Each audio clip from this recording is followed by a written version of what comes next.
A livello nazionale l'Italia è stata contestata dall'Unione Europea per i ritardi nell'attivazione di questo numero unico europeo per le emergenze, che fatalità è stato individuato nel 112.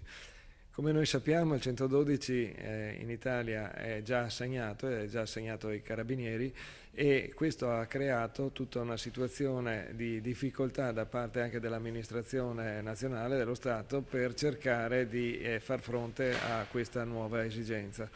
Ora, noi sinceramente siamo leggermente preoccupati su ciò che sta avvenendo in sede nazionale, perché abbiamo nel corso degli scorsi anni messo in piedi un sistema di emergenza basato sul 118 che ha dimostrato di essere assolutamente efficace e di dare ottime risposte ai nostri cittadini. Quindi il nostro impegno in questo momento anche in sede romana è di fare in modo che questo sistema non venga smantellato e che i cittadini possano continuamente pensare